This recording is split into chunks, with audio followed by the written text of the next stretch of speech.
اعوذ باللہ من الشیطان الرجیم، بسم اللہ الرحمن الرحیم۔ آپ کا میزبان عارف جہانگیری ایک دفعہ پھر کمیونٹی ٹاک کے اس پروگرام کے ساتھ حاضر ہے۔ ناظرین، آج کا پروگرام جو ہم نے مرتب کیا ہے بڑا اسپیشل پروگرام اس لحاظ سے ہے کہ ہم نے ٹورانٹو 360 کے اوپر اور کمیونٹی ٹاک کے اوپر ایک نیا سلسلہ شروع کیا ہے، کیونکہ اس سال جو ہے وہ 2019 کا اختتام اپنے قریب ترین ہے، اور ہم نے سوچا کہ کیوں نہ کمیونٹی ٹاک کے اندر ایک نئی چیز کا اضافہ کیا جائے۔ تو ہم نے اس پروگرام کو اس طریقے سے مرتب کیا ہے، اس نئے موضوع کو اس طریقے سے ہم لے کر آ رہے ہیں اس پروگرام کے اندر کہ انشاءاللہ تعالی آپ دیکھیں گے کہ مسلم ممالک میں جمہوریت کے سفر کے عنوان سے آپ مختلف پروگرام دیکھیں گے، اور ہم انشاءاللہ پاکستان، بنگلہ دیش، جہاں جہاں مسلم ممالک کے اندر جمہوریت موجود ہے، اس جمہوریت کا ہم انشاءاللہ تعالیٰ کوشش کریں گے کہ کچھ نہ کچھ جو ہے وہاں اس کے حوالے سے بات کی جائے، معلومات کی جائے، اور یہ دیکھا جائے کہ آیا جمہوریت مسلم ممالک میں کوئی مستحکم ہو بھی رہی ہے یا تنزلی کا شکار ہے یا رولر کوسٹر کی طرح موو کر رہی ہے۔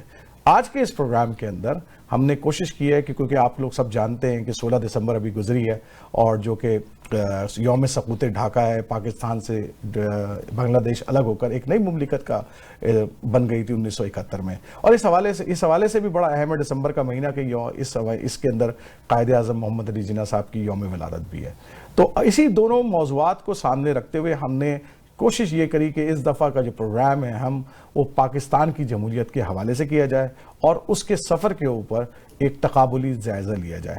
تو میں نے اس سے پہلے کہ میں اس کے اندر بہت ڈیٹیل کے اندر جاؤں، میں نے آج جو ہے اپنے اسٹوڈیو کے اندر کچھ بہت ہی اہم مہمان کو اس حوالے سے گفتگو کرنے کے لیے بلایا ہے۔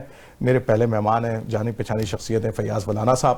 فیاض ولانا صاحب کسی تعارف کے محتاج نہیں ہیں، آپ جرنلسٹ ہیں، آپ پاکستان کے اندر ایکسپریس میڈیا کے ساتھ وہ منسلک رہے ہیں، پی ٹی وی کے ساتھ منسلک رہے ہیں، یہاں پہ ٹورانٹو اسٹار کے ساتھ منسلک رہے ہیں، اور ٹورانٹو 360 کے تو 12ویں کھلاڑی آپ ہیں، اور زوردار ہمارے اینکر ہیں، اور ہر ہفتے آپ لوگ دیکھتے ہیں ان کو پروگرام کے اندر۔ بہت بہت شکریہ مولانا صاحب کہ آپ نے اس اہم موضوع کے لیے وقت دیا۔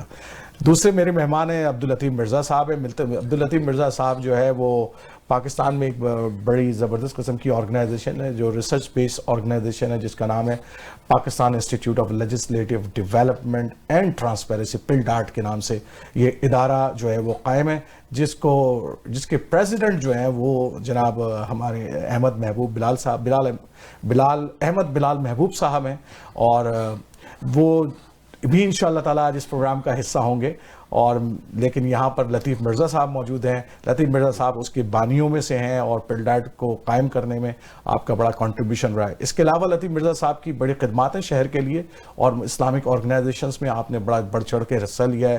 یہاں پر بورڈ آف ڈائریکٹر میں رہے ہیں، اسنا میں بھی، اور اکنا کینیڈا کے اندر بھی آپ بورڈ آف ڈائریکٹرز میں رہے ہیں، اور آپ کی خدمات جو ہے وہ لوگ جانتے ہیں، اور آج کل جو ہے ایک بہت بڑی حلال انڈسٹری ہے اس کے ساتھ وابستہ ہیں، اور کافی کنٹریبیوشن اس حوالے سے کرتے ہیں۔ بہت بہت شکریہ آپ کے آنے کا۔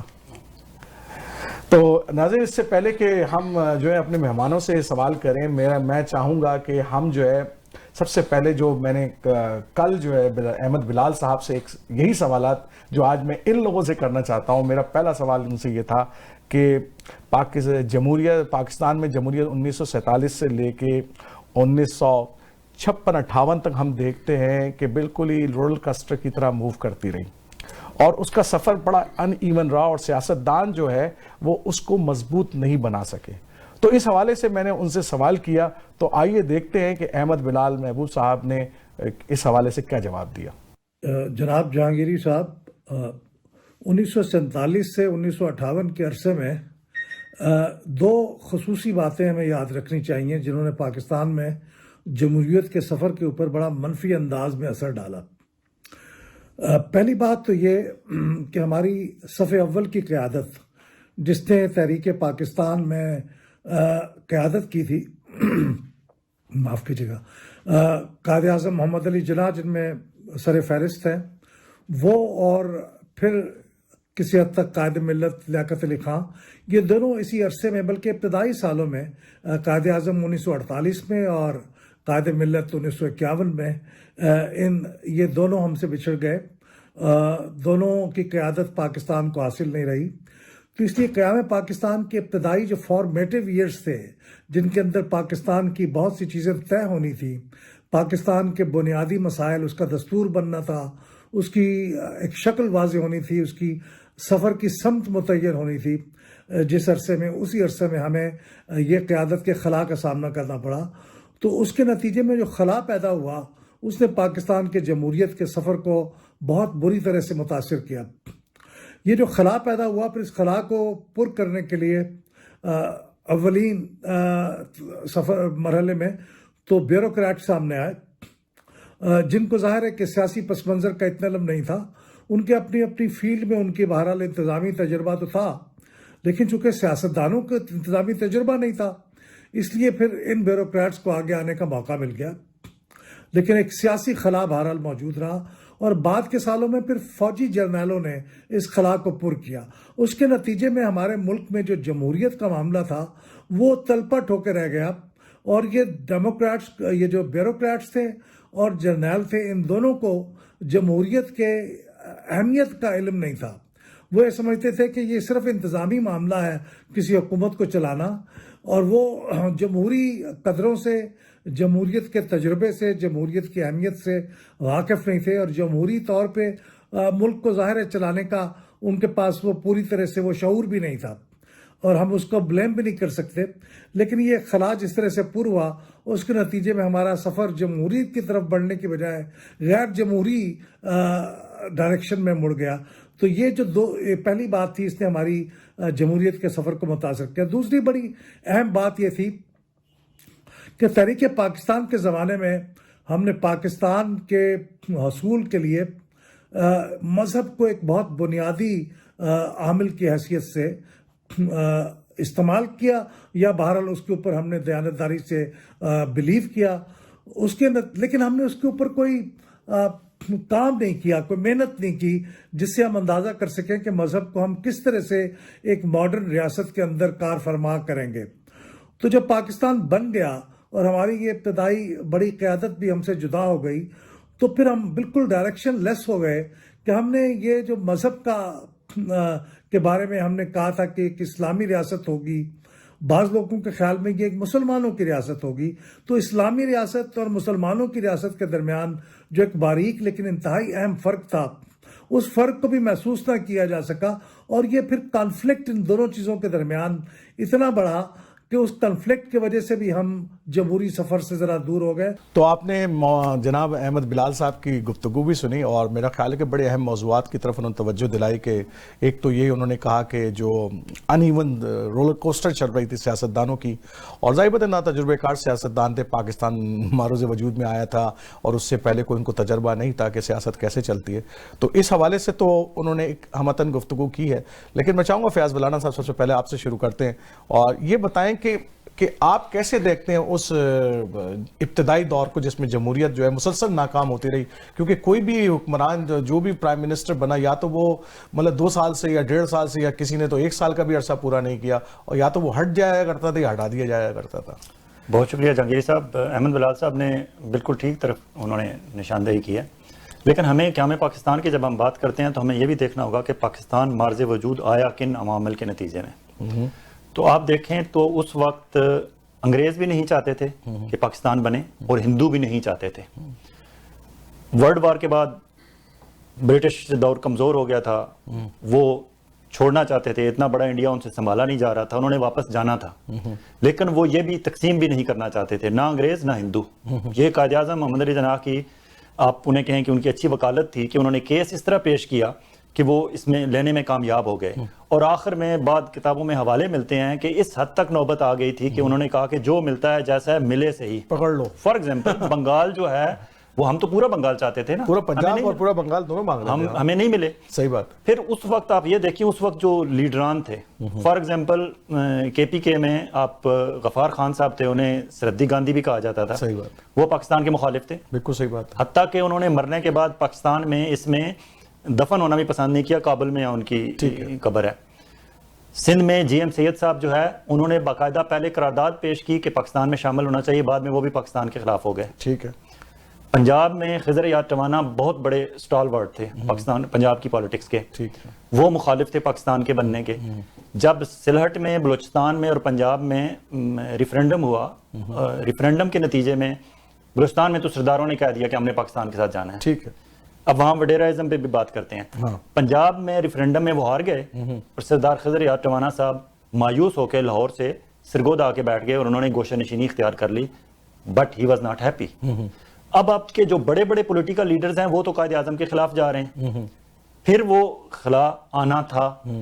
پھر قیام کے بعد جو احمد بلال صاحب بات کر رہے ہیں کہ قائد اعظم اور لیاقت علی خان انہیں جلدی جو دنیا سے رخصت ہونا پڑا.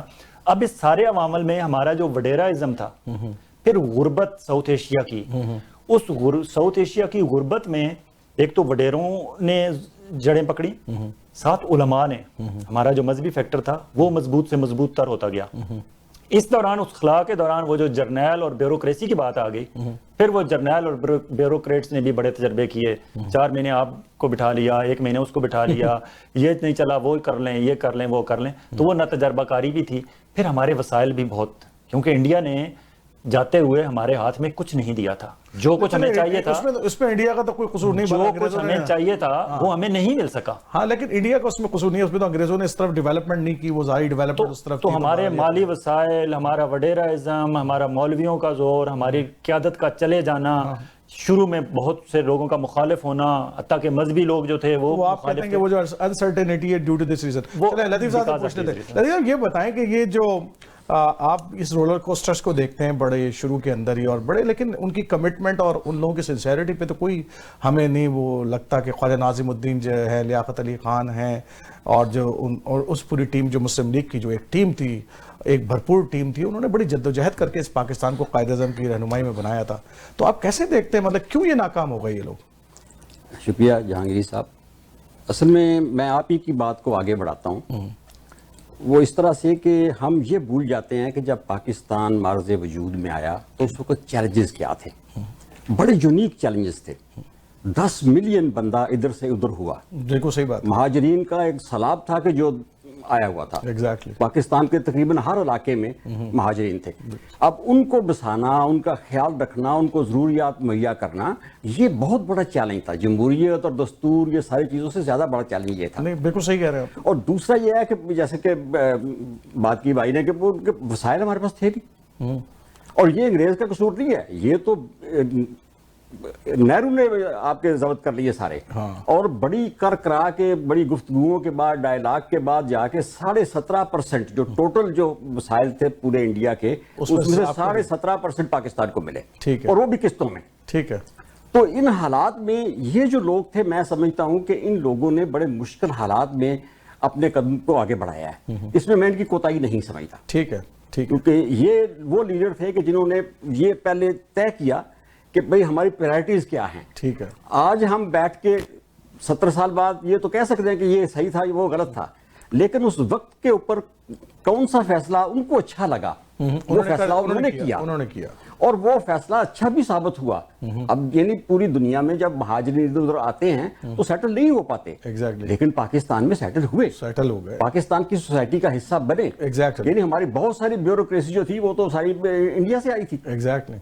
تو اس لیے وہ اس کے اندر آ کے تو میں یہ سمجھتا ہوں کہ یہ بڑے بڑے چیلنج تھے جنہوں نے ہمارے سیاستدانوں کو دوسری طرف رخ نہیں کرنے دیا.